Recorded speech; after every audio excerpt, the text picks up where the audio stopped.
Introducción. Llamamos marxismo al conjunto de las ideas políticas, económicas, filosóficas que nacen con la obra de Karl Marx, pero van unidas al activismo obrero y posteriormente han sido desarrolladas por muchos autores. El marxismo es una doctrina o un cuerpo ideológico que corona con genial coherencia las dos fuerzas ideológicas más avanzadas en Europa. El marxismo o comunismo, socialismo científico, para distinguirlo de los socialismos moderados pequeño-burgueses, del socialismo utópico francés o del socialismo anarquista. Hoy en día forma parte de la ideología de los principales movimientos obreros y de la emancipación en todo el mundo. La idea de ese texto es empezar la casa por los cimientos. No se puede hacer una lista de las conclusiones que Marx extrajo a toda la vida dedicada al estudio y la observación. Se pretende hacer un seguimiento de cómo se relacionan sus teorías con la discriminación para poder entender mejor. Se ha procurado razonar organizadamente las explicaciones buscando la máxima claridad. Sin embargo, es imposible tratar conceptos tan abstractos como la dialéctica o el valor y evitar que el texto tenga cierta complejidad. La lectura de un texto filosófico, económico y político requiere una especial atención. Debe leerse bolígrafo en mano, tomar notas, contrastar, releer tanto como sea lo necesario, preguntar, etc.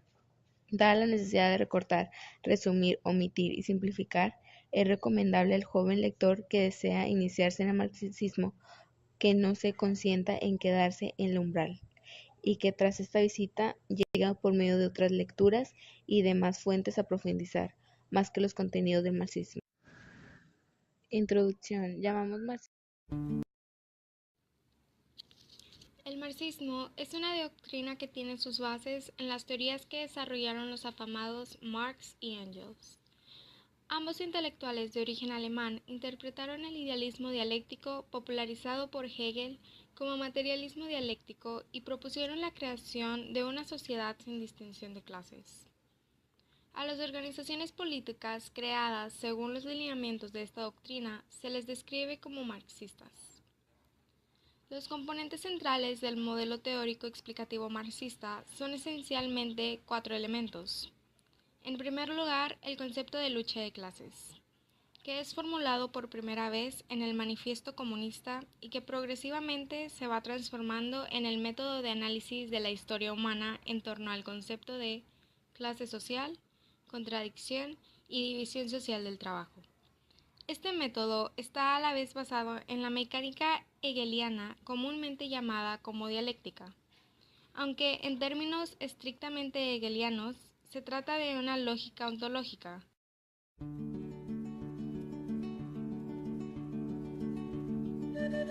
Marx fue un reconocido filósofo, intelectual y militante comunista alemán de origen judío, y es conocido como el padre del socialismo.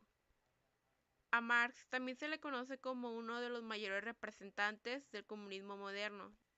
Marx nació el 5 de mayo de 1818 y creció junto a una familia de clase media acomodada en Treuris, Reino de Prusia. Tras sus estudios en la Universidad de Humboldt de Berlín, se interesó en la filosofía y años después se convirtió en un periodista para la Gaceta Renana, un diario de corte radical en la ciudad de Colonia. Las teorías de Carlos Marx sobre la sociedad, la economía y la política se consideraban las bases del marxismo y sostienen que todas las sociedades avanzan a través de la dialéctica de la lucha de clases.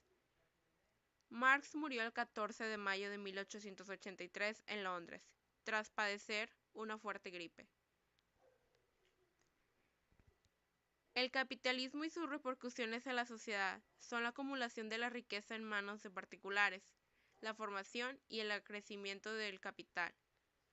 La condición de existencia del capital es el trabajo asalariado. El trabajo asalariado descansa exclusivamente sobre la competencia de los obreros entre sí.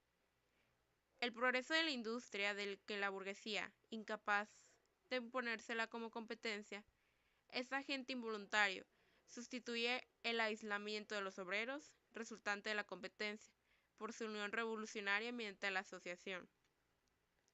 Así, el desarrollo de la gran industria socava bajo los pies de la burguesía, las bases sobre las que ésta produce y se apropia de lo producido. La burguesía produce ante todo sus propios sepulteros. Su hundimiento y la victoria del proletariado son igualmente inevitables.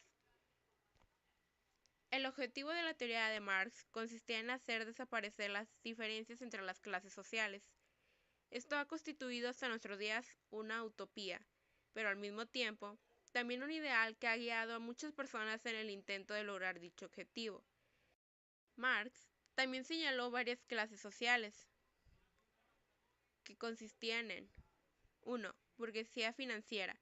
Eran los banqueros y propietarios de las materias primas. 2.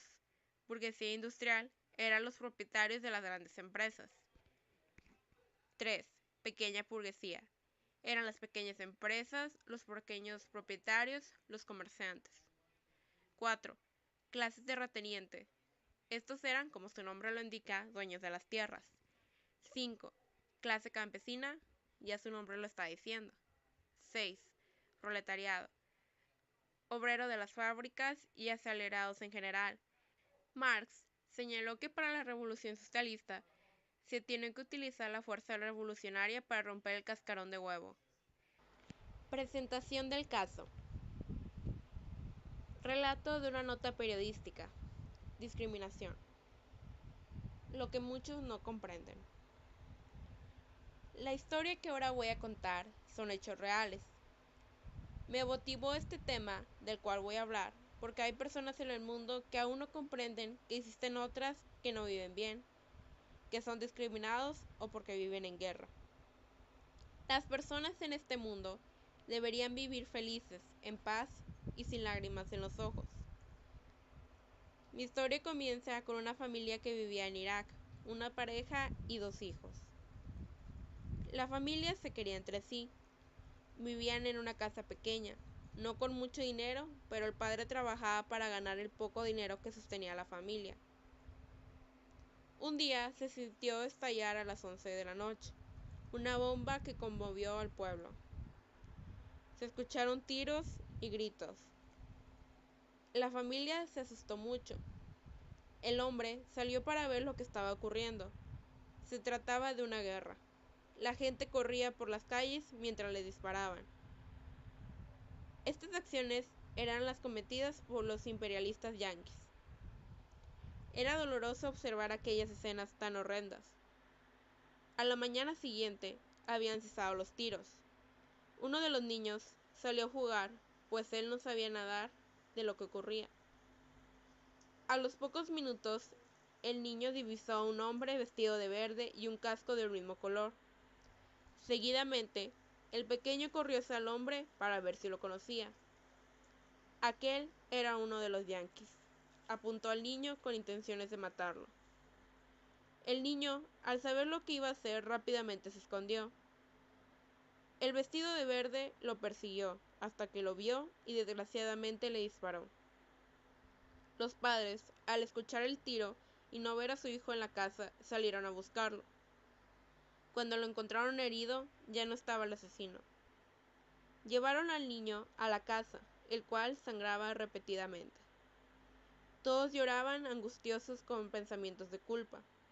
El hermanito lo miraba como tratando de abrazarlo, pero sabía que si lo hacía, lo lastimaría. Los padres hacían lo posible para curarlo, pero no podían salir y además no tenían dinero para pagar el hospital. Solo pensaban en que se les podía morir en cualquier momento. Fueron días amargos. 2 días después, el niño murió. Las bombas, los tiros, las masacres continuaron dejando sin dormir a aquella familia que lloraban todos los días al hijo perdido y maldiciendo a los que lo mataron. El otro hijo, Esteban, preguntaba a su madre dónde estaba su hermanito, y su madre le respondía con los ojos llenos de lágrimas que había ido al cielo. Aunque con estas respuestas falsas, el niño quedaba confuso, pues no se acostumbraba. Él preguntaba, ¿por qué mi hermano se fue y no me llevó con él? ¿Cómo es posible que se haya ido solo? Preguntas que los padres no podían responder. Una mañana salieron en busca de un lugar seguro para vivir, pues sabían que no podían vivir en aquella casa que estaba cerca del peligro y no querían perder a su otro hijo. Luego de mucho caminar, sintieron nuevamente tiros y corrieron para protegerse. El padre escondió a su hijo en una casa abandonada para que estuviera seguro. Luego unos yanquis vieron al padre y a la madre y les dispararon. Los dos cayeron muertos gritando el nombre del niño escondido. Luego quedó despejado el lugar y el niño no salió con esperanzas de que sus padres fueran a buscarlo. Él no paraba de llorar. Los tiros se escucharon más. Es horroroso conocer a una persona que piensa solo en él, en su vida, que no comprende a los demás ni los ayuda. Las personas no son un objeto que se puede discriminar de esta manera. Entendamos que somos únicos, pero debemos vivir unidos, sin diferencias. Debemos ser verdaderas personas y no tener falsos corazones que no piensen en los demás. Siempre hay alguien que nos necesita y nosotros sin pensar dos veces podemos ayudarlo.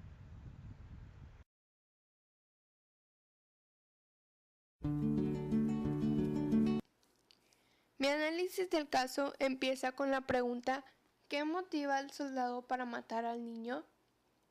Si bien podríamos tratar de discutir un posible problema con él, pero nos centraremos en un plano más generalizado. Sin duda, bajo los ataques realizados en la zona existe un interés más que político, un interés material, debido a los yacimientos petrolíferos observados en estas tierras.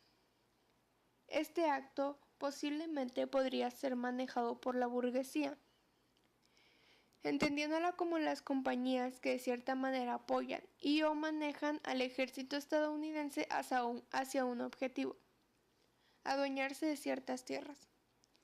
Es entonces el capitalismo la razón de que este niño haya perdido a sus padres y hermanos, porque el imperio yanqui buscaba dominar la tierra para poder explotarla y obtener ganancias para ellos. Esto sin importarles las vidas que se perdieran en el proceso, y tomando como justificación los ataques terroristas y múltiples grupos terroristas existentes. Como seres humanos debemos ser verdaderos, debemos comprender que si bien algunas diferencias son necesarias, pero las mismas no deben ser tan notorias. No debe existir un estado de pobreza extrema, mientras que en otro lugar alguien puede estarse bañando en dinero y gozar de todos. Si los animales son unidos entre los de su mismo tipo, en la mayoría de las ocasiones, nosotros, como seres capaces de razonar, deberíamos ser igualmente unidos, e incluso más de lo que son los animales. Incluso debemos ayudarnos entre nosotros y no ser tan egoístas. Si una utopía no puede sostenerse, mucho menos una distopía.